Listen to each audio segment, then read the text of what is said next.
Italy's Teaching Masterclass series.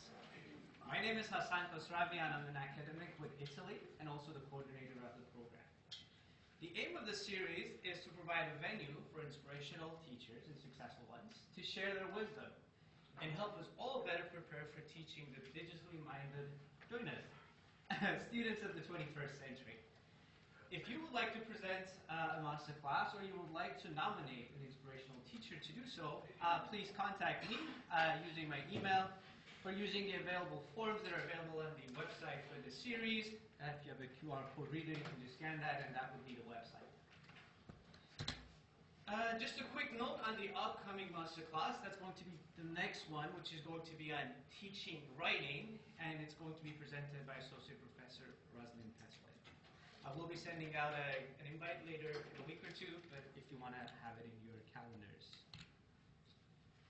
All right, let's move on to this session. It gives me great pleasure to introduce Dr. John Harrison. John Harrison graduated from the university with an honors degree in history and a diploma in education sometime last century.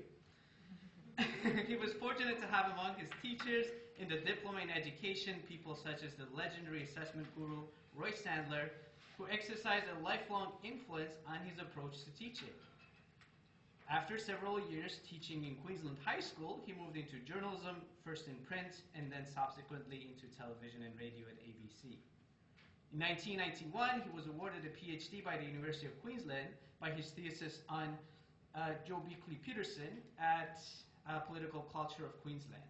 At the turn of the century, joined the business school at QUT to teach ethics, and in 2002 returned here to the University of Queensland to teach journalism and professional communication. He has won a number of faculty awards for teaching excellence and is a member of UQ College of Peer Observers. As a teaching-focused academic, he served in a number of program management roles in both professional communication and journalism.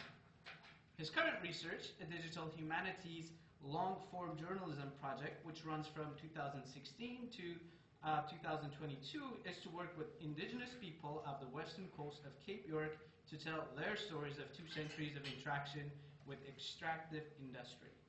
The storytelling would take the form of the documentaries to be broadcast on the ABC, where his collaborator is the legendary ABC producer Ben Hoff.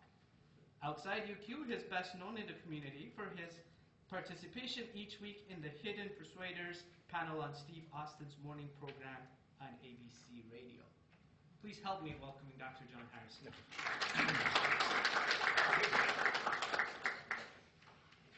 Thank you, Hassan. It's lovely to see so many friends and colleagues here.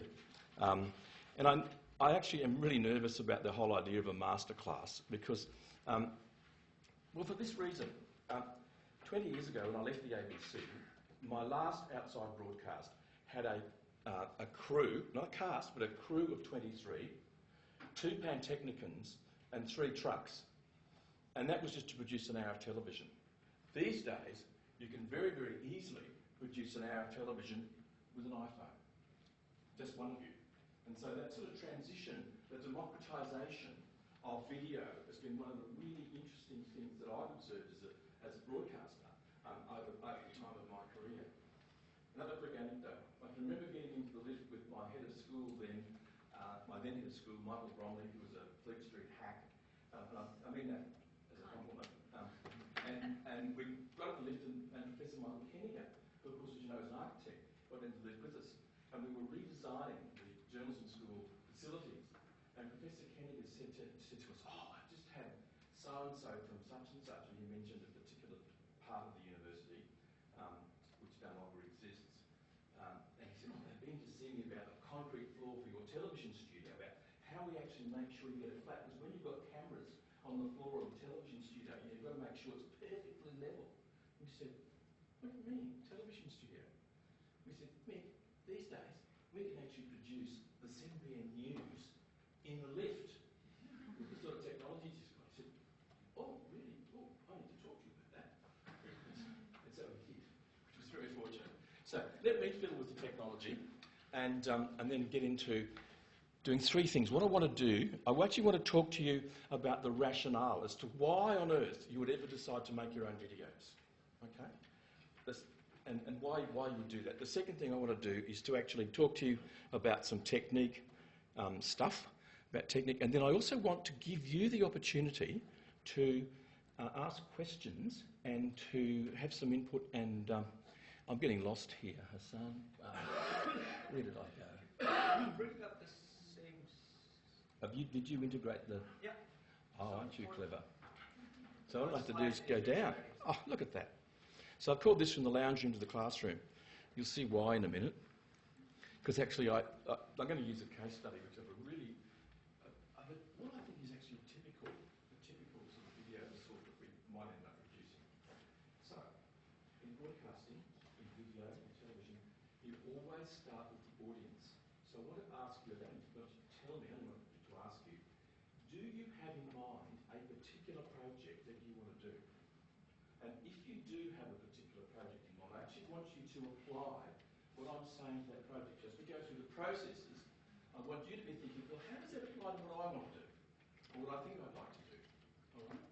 So, we move on from the lounge room to the classroom. The original working title for this was, the working subtitle was How to Make Quick and Dirty Videos. And then we thought, no. No. We didn't want to get, we didn't want to get Doon into trouble. Okay. But we do start with the traditional approach to teaching and learning, which is, so what are we going to do? So there's three things we're going to do. The first is that by the end of this session, you should be able to identify the circumstances under which self-produced video, which we've abbreviated as SPV, enhances the student learning experience, and I'll put a sort of subtext in there, in a way that produces better outcomes, student outcomes, than something from YouTube. So why would you make something? Why would you not just pick something off the web? Okay?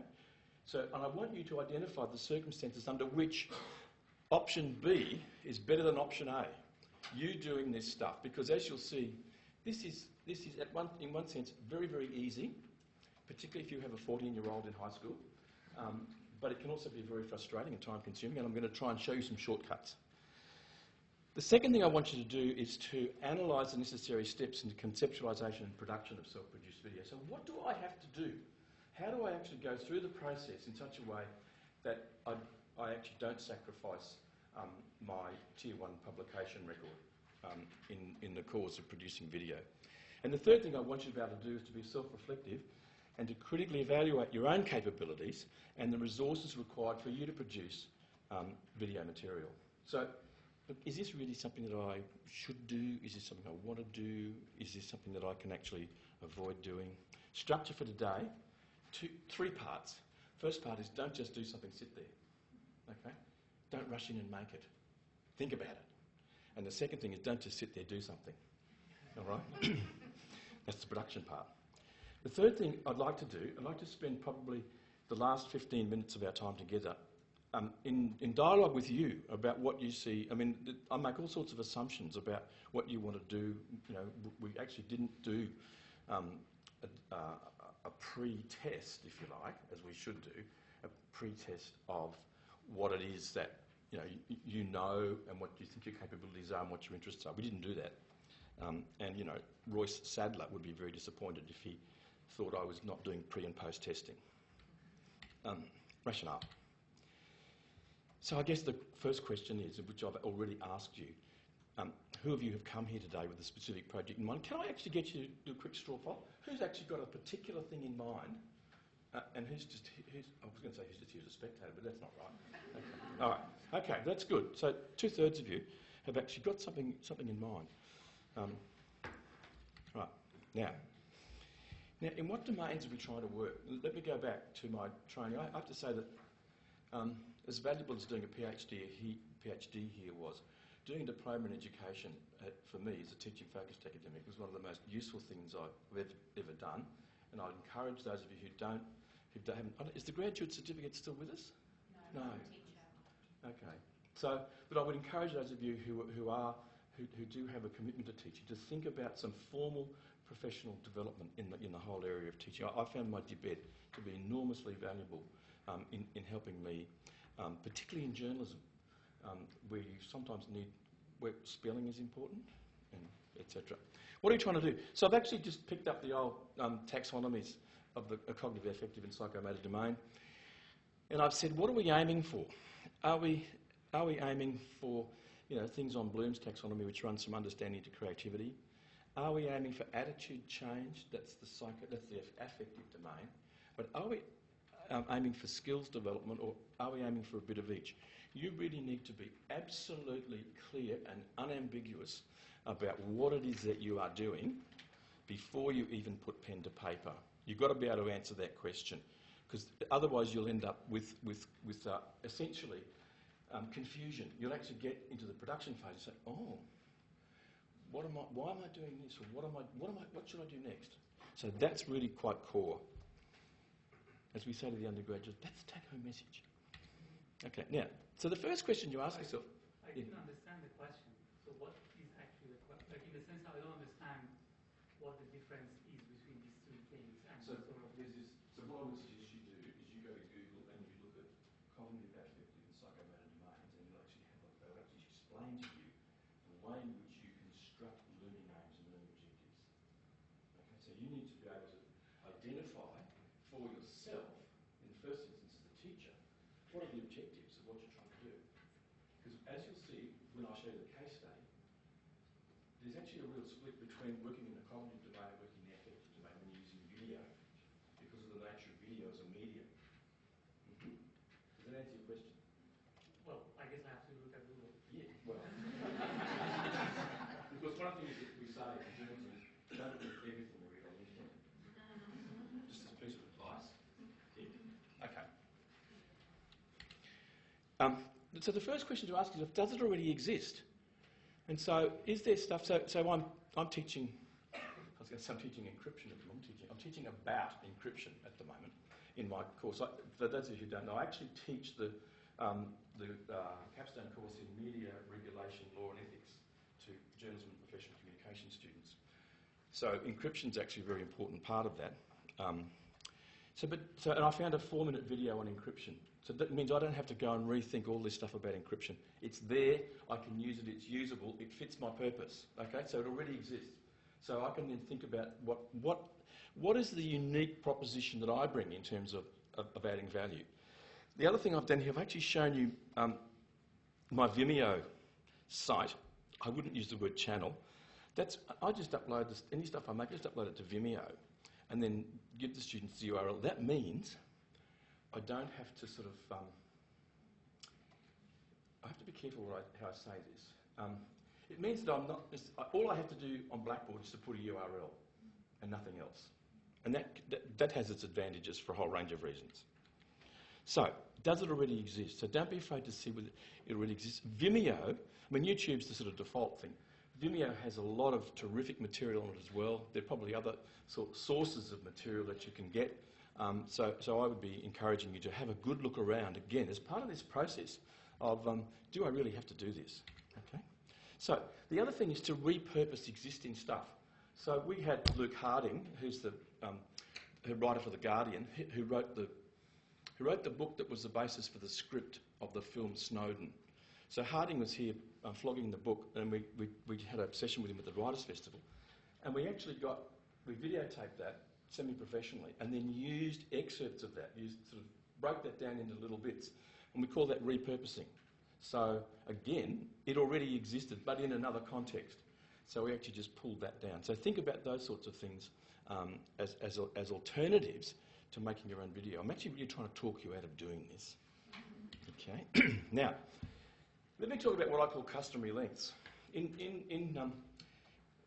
average YouTube video is 4 minutes. The average YouTube video is 4 minutes. I want to walk you through what I call customary lengths. And using current affairs story on commercial television, which is really something you should avoid anyway, but is at 1:30, and the average soundbite is 9 seconds. Okay, so that is what your audience are accustomed to in terms of their video or television watching habits. Current affairs package is about 4 to 7. Television drama is 12 minutes.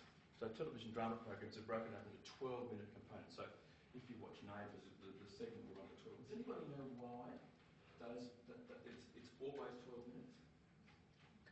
Because that's the distance between the commercial breaks. Okay, it's as simple as that. All right. So 12 minutes is the distance between the commercial breaks. It's about the concentration span of the average adolescent. TV drama, it's 12 minutes. Mini documentaries about 25, things like Australian Story. And serious TV docs are about 58 seconds because you need to allow for the changeover. All right? So, now you need to decide what sort of length you're going to actually run with. And you'll find very quickly how long the stuff should be. My observation is you really should be looking at 4 to 7 minutes. Okay? Irrespective of whether you're doing cognitive domain stuff or whether you're doing affective domain stuff, you really shouldn't. You're pushing your luck if you go over 7 minutes. One of the reasons for that is the production values of this sort of video is not high, so you haven't got sort of magic. Well, you might. Is anybody here from sort of biological sciences who's got some stock footage of the Great Barrier Reef and all that stuff? Yeah. Well, see, you've got an advantage, but the rest of us, it's all talking heads. Yeah. Okay. Now, I want to talk, before I show you this piece of stuff, I want to talk about what we call disposable content.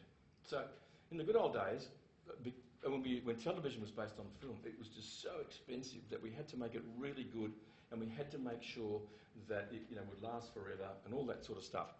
The advent of digital media means that we can now talk about disposable content, and so it's low tech. All right, those of you who this is actually an iPhone. For those of you who haven't seen one, and you can actually make the sort of stuff I'm talking about on an iPhone. I wouldn't, and I'll come to why I wouldn't later on. And it's got nothing to do with the fact that I don't like colours. So, low production values, and that basically means light and sound. Low cost, so it's just you in the lounge room. Make sure the cat stays outside. Okay, it's very hard to edit around the cat. And rough edits, when you watch television editors at work, they are masters of the craft. When you're sitting there in your lounge room, rough edits don't matter. So Hassan, we're going to actually post this in a way that people can access it. If you want to know what I'm talking about when I talk about high production values, I've actually put a link there to Landline. And the Landline episode that I've linked it to is an episode where they are filming a cattle muster in Tasmania, where the cowboys are actually moving this group of cattle across the saltwater channel. It was called saltwater muster. One of the interesting things they did in this particular episode was they used drone footage, and the drone footage just gives you a completely different dimension. Fabulous production value. So if you want to know about top quality production values, a program like Landline is a very, very good example of really good production values, and I never let my friends in Landline ever see anything that I produced because they'd say to me, "Why didn't you come to us?" Okay, here we go. I'm going to show you a piece that I did.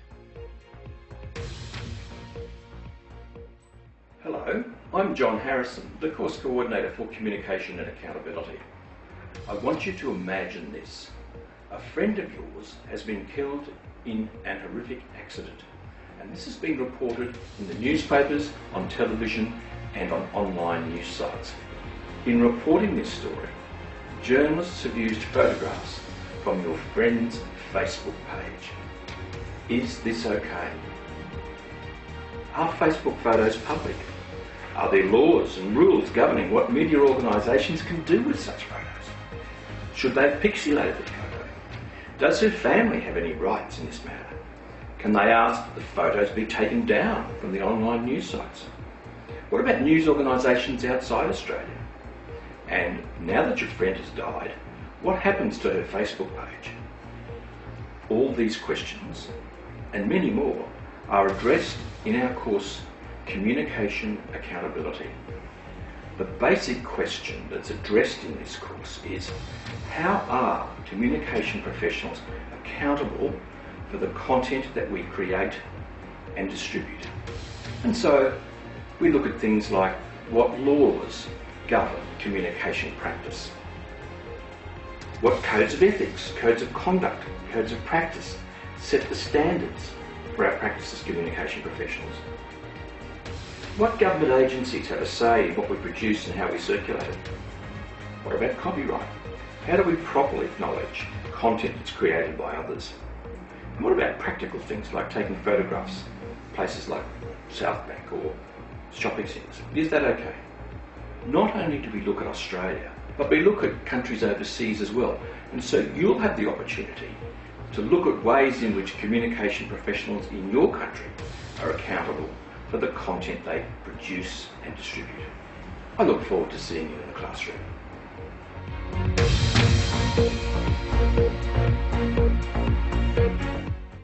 Okay, so now there's a purposefulness about that. Technically, it's awful in terms of it's really boomy, all right, because it's done in the lounge room, and there's a bit of auto cue bug eye. Auto cue bug eye is where you're kind of looking down the lens so intensely that your eyes go. So you just got to deal with that. The lighting was terrible.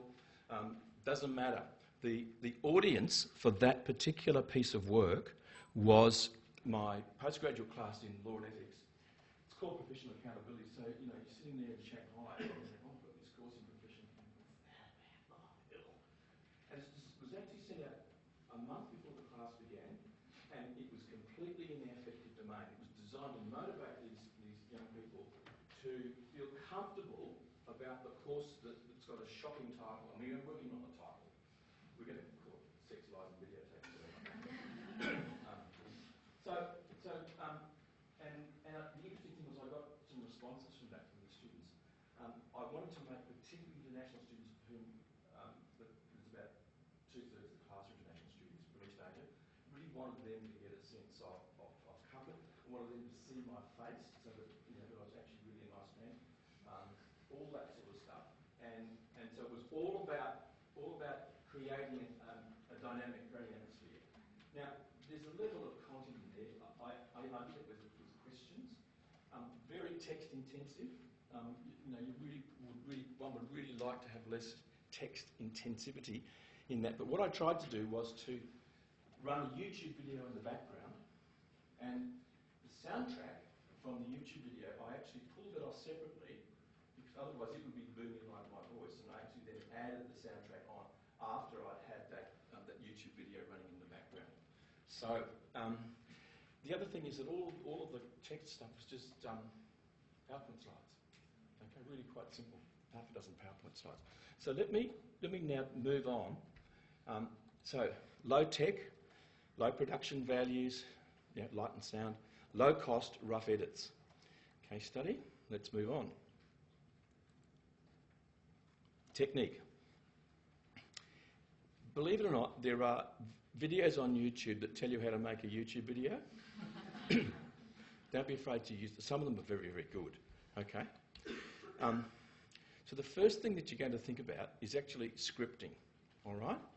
When you come now, you've made the decision you're going to go down this path. You then start with scripting, and so or maybe you don't start with scripting because. And this, I'm not trying to suggest you should always script. I'm just suggesting that, particularly if you're starting out, scripting can be an advantage. One of the things I do, again to save time, is I actually use speech-to-text software for scripting. I'll come back to that. But the problem you have with a script is I follow. So you've got the camera. Where's the little camera? You've got the camera here, and you're going to read the script. You drop your eyes down and read the script. Okay. And in that video I just showed you, I used a technique to actually avoid it. There were 3 components where I was looking at the camera, and they were 3 sentences I actually learned off by heart. The rest, and you might have heard the paper rustle in the background.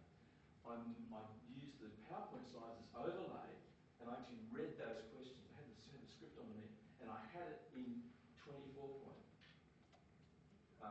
Partly because of my advanced age, So I had it in 24 point, but you'd still hear the paper rustle. So I actually used this overlay to disguise the fact that I was reading part of that stuff. And you can probably tell in terms of the fluency of the script that I was reading it. Scripting gives you much tighter control over your message. I mean, being teachers, university teachers, we've all got the gift of the gab. You sit down in front of a camera and try and see how gifted your gab is, and sometimes you'll waste a lot of time. So even if you don't stick to the script, it's important to have a script, because the script will actually help you, particularly at those points where you really are unclear. You know, you're explaining the difference between the people's front of Judea and the Judean people's front. That kind of level of explanation you probably need to script. Okay? Unless you're using a computer with webcam and you're using things like iSpring and some of these sort of snazzy programs, reading the script means that you're not looking directly at the camera, and that can be distracting. Now, you might just decide to wear that. You might just say, that's bad luck, and that's fine. In this low-tech, disposable stuff, that's really quite okay. There are several techniques for making a scripted presentation look unscripted. Break the script into bite-sized chunks and memorise bits, and then do it as a piece to camera and use overlay footage. That's the sort of technique stuff. Let me keep going. One of the most useful things I find for getting the ideas down is to use a storyboard, and you can actually find a storyboard template on the web. So when I was doing this, I actually storyboarded it, and I used stick figures, and I did it in pencil so you can rub it out. So you say, right, I've got a title, I've got the opening piece to camera, I've got those 5 questions, I've got the second piece to camera, I've got the next bunch of questions, I've got the final piece to camera. You can actually see, looking at the end of that, I was not quite clear about how to end it. I didn't know whether to give a big cheesy grin and say, you know, lovely to have you at UQ, we're in the top 50. I didn't quite know how to say that. So I said, no, well, it's all true. Okay, scripting. Now, using speech-to-text, and I actually don't rely on these generic things. I don't particularly want Siri writing my script for me, as is probably possible. I use Dragon Dictate. Now, you have to house-train Dragon. I guess I'm fortunate with Dragon in that I have an ABC-trained voice, and Dragon likes ABC-trained voices. Doesn't do too well with North Queensland accents in which every word's got A on the end, but it's okay. So, but the great thing about speech-to-text is that it actually preserves the natural word flow, the spoken word flow. That's the first thing. The second thing is it disciplines your structure, because having the gift of the gab, we can just go on and on and on. And it can be faster than typing, particularly if you're trained, as I was, as a 2-fingered journalist, 1 finger on both each hand. It's faster than typing. Okay, so that's why I use speech-to-text. Now, I understand, and check this out with the IT people, I understand that UQ actually has a licence for Dragon. Okay, I mean, I've got Dragon 13, and I just say to the chaps when they're upgrading my laptop, just stick Dragon on, and it all comes, it's all ready to go. Now, 2 questions for you. Seeing we're halfway through, we now actually have the classic pedagogical technique of you having to answer a question. You understand how that works? Okay. I could tell a joke, but that doesn't. So when scripting, where do you begin? Where do you begin when you're scripting? When you begin when you're scripting? What's your main response? It's like an 8 o'clock Monday. Usually the middle. Usually the middle. Or where you're most comfortable. The answer is wherever you like. Wherever you like. Remember, you've got a Tier 1 paper that's been backing up, okay? And well, the paper for Tier 1 journal, sorry, not a Tier 1 paper. And so it's really about good use of time, and therefore you just do it. Okay, we're now going to just do it phase. So with writing, any sort of writing, and I'll be very interested to see what my colleague Ros Pekin says next week about writing. Next session about writing. But my view, and it comes from my professional practice as a journalist, the answer is wherever you like. Now, so it's about getting going. It's about getting going. The great thing about word processors is you can cut and paste. Okay, you don't have to retype the entire thesis. Now, second question, in writing a sentence, where do you put the full stop? When you're writing a sentence, any sentence, where do you put the full stop? Particularly for scripts. Did I hear somebody say at the end of the sentence? The answer is as soon as possible. Not the end of the sentence. That is the end of the sentence, as soon as possible. It's one of the things that's really important about script for television and for video is really short sentences. Okay? The sort of sentences that get a big tick from journal reviewers are just So you really have to think about short sentences. Don't be afraid to go over and stick full stops in where you mightn't think they normally exist. You've got a comma, just cut the bottom off and make it a full stop. Okay. Let me talk about equipment. How to get good audio on your iPhone? The answer to that question is don't use your iPhone. Okay. You can get an external microphone for both Apple and Android devices. Now, I mean, I'm not sort of look, you can use your iPhone, but I actually use my standard travelling camera, which does movies and stills. And the reason I do that is that it gives me a better quality. I mean, quality is a problem, and so it gives me a better quality than my little iPhone. Okay, and it's also easier to download because iPhones can be a bit problematic in terms of downloading things. But the sound quality, I can actually add an external mic to this, which is much better quality than what I have my iPhone. So I'm not saying don't use your iPhone. The cameras in our phones are superb. For some reason, the geeks actually haven't realised that we also need to go to here. And so the audio capabilities of most of our, even in this, it's a bit ordinary. That's the thing about equipment. But look, just use what you've got. Don't, under no circumstances, go spend money on stuff. But you can, and you can get an external microphone for almost any camera for under $100. Okay, you'll get sound quality that's worth $100 too. But remember, this is disposable. Now, I'm not going to give you a tutorial on software. I'm going to say to you that if you're an Android user, then use Microsoft Movie Maker. Just make sure your machine's got plenty of grunt because it does actually like to chew up the stuff. That URL which we're going to send around is a really good tutorial on using Microsoft Movie Maker. And my understanding is that if you've got Microsoft Office on your university computer, then you're entitled to have Microsoft Movie Maker added to that, but don't. It might vary from faculty to faculty or campus to campus, I don't know. But Microsoft Movie Maker should be accessible to you quite easily. And it's really a drop and drag thing. For those of you who insist on being part of the Apple cult, iMovie is really good. And the wonderful thing about the video is it's got fantastic production values. All right, so it's really schmick if that's what you're using. So Microsoft Movie Maker and iMovie. Now, you can, if you're good with this stuff, you can use more advanced stuff, the Adobe stuff, Premiere Pro and all that stuff. But look, the thing I find about software, and maybe it's because of my advanced age, is that unless I'm using this stuff every day, I actually forget it. So you really have to be, again, strategic about the way in which you use your time. And so I try and stick with something that I can use easily and simply, and if I forget how to use it, it's easy to catch up. Now, in production of any video, there's only two things that count. One of them's light and the other is sound. Having marked probably thousands of undergraduate pieces of journalism, broadcast journalism, light and sound are the two problems. Of those, the greater problem, particularly if you're using instructional video, is sound. And that's my point about making sure that you get your sound better. Don't worry too much about your light, but you do have to think about your light. So light and sound are technically the two things. Audio. In classroom videos, clear audio is the most critical element. Use an external mic. Camera. So, going to the western coast of Cape York, wasn't I?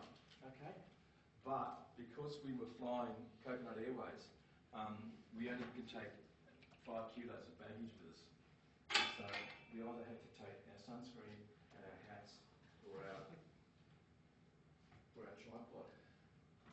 And we decided to ditch the tripod. Bad move, all right? Just leave everything else at home. But make sure you take your tripod, all right? I mean, you would have thought that after, 30 years in the business, I would have actually thought, I thought, oh no, look, we can stick the camera on the bonnet of the car, we stick it on the roof, it'd be right, no worries. No. Didn't work, all right? Always take your tripod, all right? And don't even put the camera, if you're filming in the lounge room, still use a tripod, all right? There are all sorts of tripods. I've bought 3 of them today. Okay, there's a little one like this. You can use that. It's got a suction thing on the bottom so you can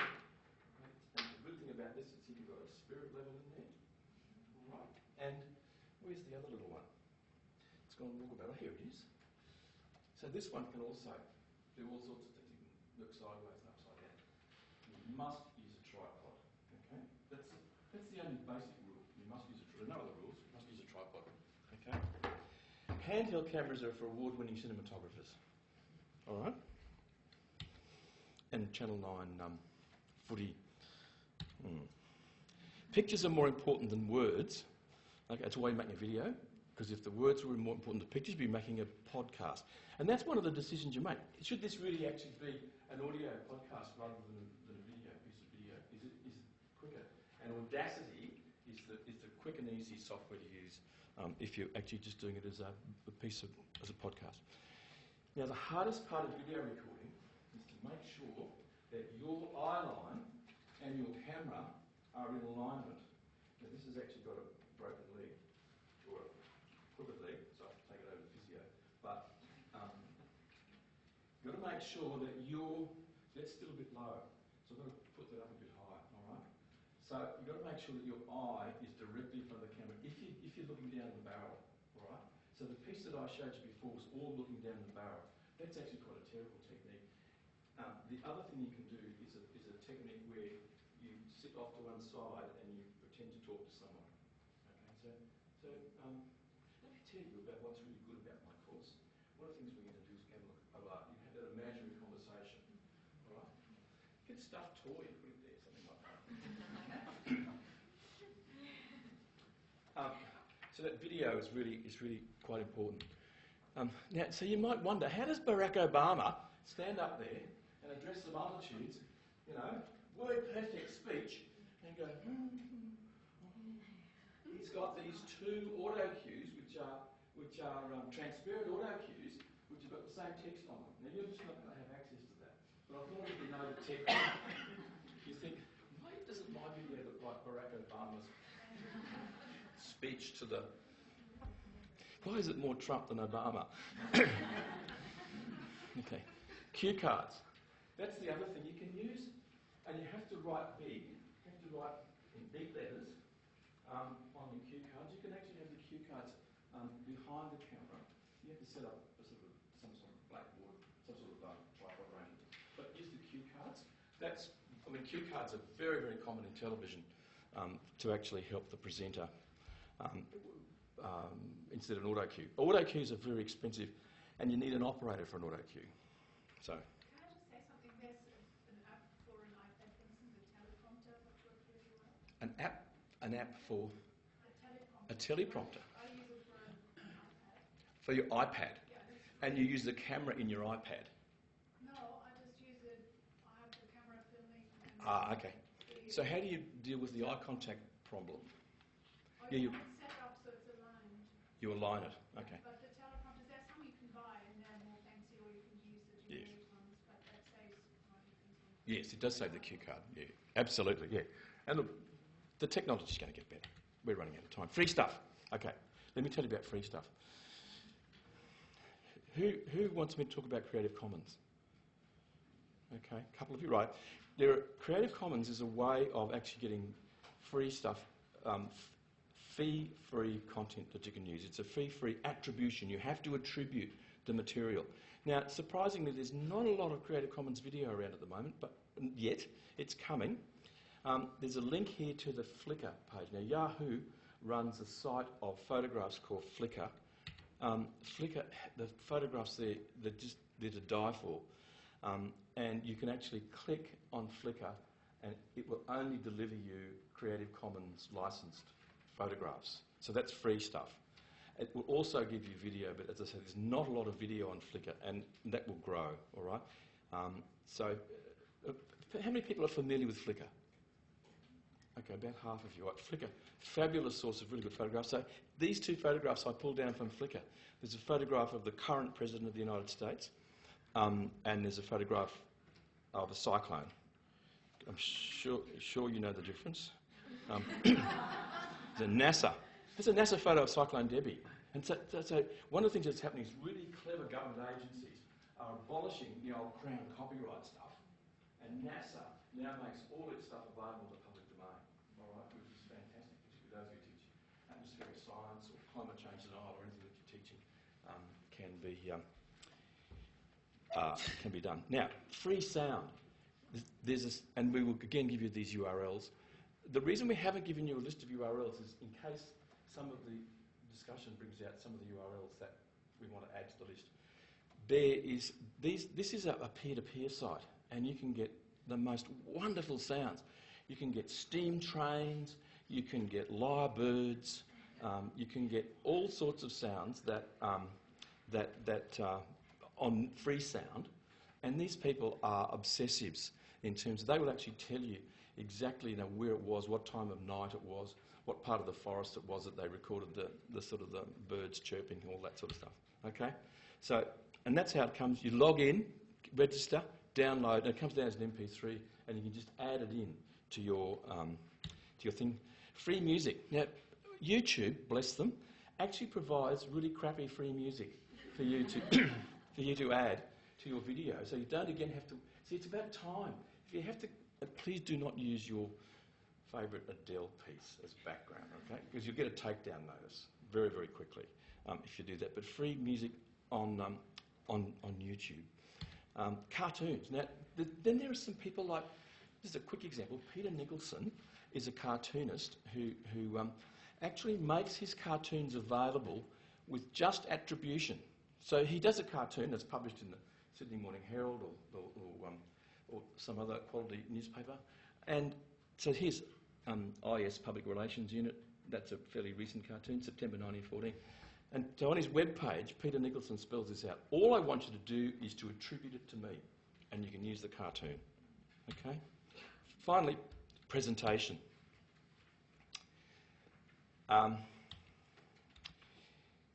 These are where we've been.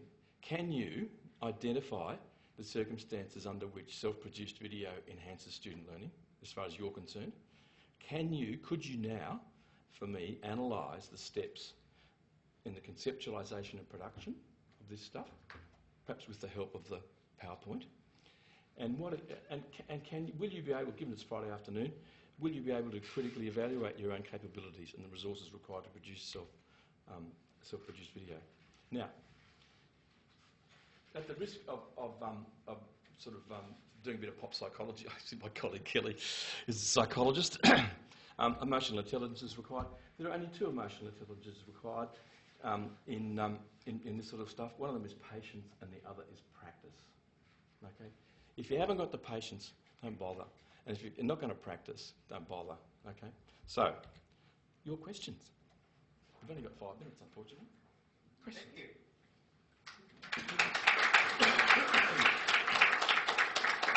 We actually have more than 5 minutes. I think we can go all the way to 50. We go to the top of the clock?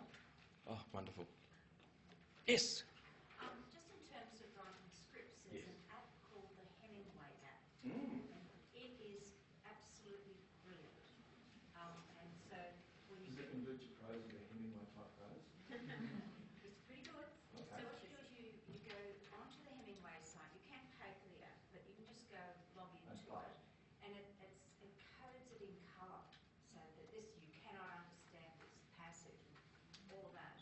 And all you do is you just cut and paste your paragraph in one at a time, and it will change the way you write. It will bring that 30 words down to 10 words, and it scores it. So you score changes as you called the Hemingway app. Up the Hemingway. So what we would do, we will add that. We're going to find it, It is fantastic. and add that to the list of URLs. Yeah. What Hassan's going to do now is because being good practitioners in the sphere of pedagogy, we always evaluate what we do. I'm going to flip around a 1-minute Harvard evaluation, all right, and just ask you the 2 questions of classic and a Harvard evaluation. What did you learn, and what questions have you got? If you wouldn't mind putting no names, no factual, okay, that just helps us in terms of understanding. It's very difficult when you're conceptualising this to know where your audience is at without doing a pre-test, so we're going to do a post-test. So thank you for the Hemingway app. Other questions? Yes?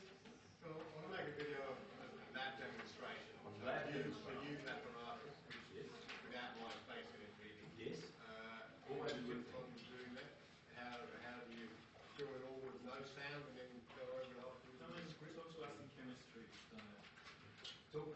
train says talk to me chemistry, they've already done it. So that's a good thing. So we better have a name from the chemistry, but the short answer is yeah. I would think to actually go in there with this. Now remember that we have a saying in television, you can fix it in post. So what I've been trying to do is actually just film it, and I've filmed it from a couple of angles, and then put it all together. Yeah, to do that, yeah. And I'd be inclined to actually put a voiceover. You've got more control than me. The other thing, maybe I will show you. I want to show you my blooper tape. Okay. While you're thinking of the next question. Okay, so here we are in Cape York without the tripod. Okay, here we go.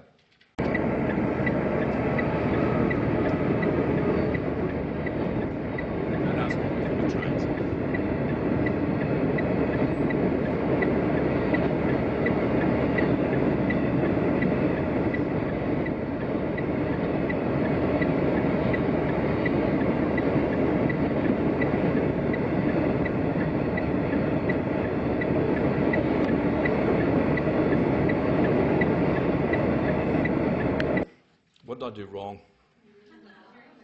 I'm in the car, and because I was trying to be safe, I was actually left the indicator on. I left the indicator on. So I'm sitting there. And you had the side mirror as well. Yeah, the side mirror came in the shop. So here I am sitting there with the camera, without the tripod, on the steering wheel. These trains only happen sort of, well, it depends, once a week, once a day, I don't know. Oh, there's a train. Right, I've got to grab the train, pull off the road. You only get rammed up the backside by, the 10-ton truck. They put the lights on. And then, sure enough, the sound quality in this camera is so good, not only do you get the rumble of the train, which is what I really wanted, the sort of train noise, it's one of those things, like bird noises, and the indicator. Okay, other questions? No questions? I've got one. Yeah. You might have mentioned this and I might have missed this, but do you have any suggestion, or would you suggest doing the video and audio separately? And do you have suggestions on how they could be aligned well together if you do them separately?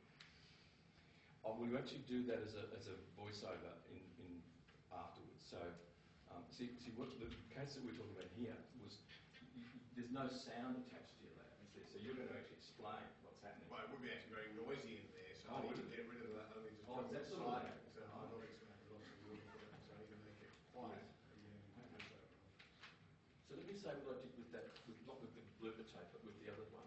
What I did was I actually just had my voice, just recorded my voice in the pieces to camera, and then I actually took the music, stripped the music out of the video, and put that on as an MP3, and then added that. So you didn't get the quality. You didn't have a TV set giving you the audio. It only gave you the pictures. So you can do that, but again, these things take time. So it's a time equation. But I think that what you're suggesting is the ideal way to go. But the other thing is you might want to record some ambient sound of your data and then feed that in and out. And of course, what you can do is you can actually turn the camera on, but you're not filming. I could actually just put this down here. I could have recorded this entire session on film, but just use the audio because the audio track would be usable. Okay, so that there's a lot of flexibility. That's the great thing about the modern approach to video. I mean, in the good old days, when the sort of equipment we had 20 years ago, it would take you 3 days to do some of this stuff. Yeah. Question? Yeah. What's the easy solution for overlay of background? Like you had in that video with YouTube in the background? So what I did was I actually had my TV, and I plugged my laptop into my TV using the HDMI cable, and I ran a YouTube video through my TV, and I then sat in front of my TV. Oh, that wasn't digitally done. No, it wasn't digital. No. That's the whole lounge room thing. That's why it's so booming. So here am I sitting on a buffet in my lounge room in front of the TV. All right, the cat's been dispatched. Okay. And I've got my rustling papers in front of me. All right, so I turn the TV on, turn the computer on, then go and squat in front of it. So I actually edit that bit out. I've actually got that bit with me. You don't want to see that. Okay, then I sit down in front of the TV and do my pieces to camera, my 3 pieces to camera, and then do my reads, and then assemble them all, the reads of the stuff, assemble them all, and then stick those PowerPoints over the top. And you can do that very easily in Microsoft Movie Maker. Yeah, Kelly. How long did it take you to do that video, John? Probably took about half a day. So half a day in production, but again, a lot of time in thinking. I would have actually thought about it for 4 weeks, not every waking moment. But and I'm really quite serious about it. The more thinking you do, the less time it'll take you to actually produce. But that was about half. So that's a 2-minute piece. Look, I've got to say, as an academic, you really have to make decisions about, am I going to write a paper or am I going to make a 2-minute video that improves my CCATs?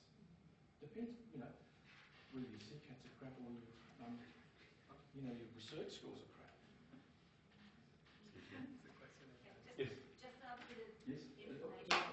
UQ has the license for lynda.com. Oh, yes. Now, I'm not sure if I'll go and check if Movie Maker is in there, but you just go onto lynda.com Yes. and they have got the institution. You can use it, but it's just so much incredible software. And you just use your, like me, my name's Robin Parry, UQRPA2, Yes. and my standard login, Yep. and that takes me straight into lynda.com and I can choose whatever software that I want to look at. So I'm just thinking with this Movie Maker, We'll add that to your Yes. slides as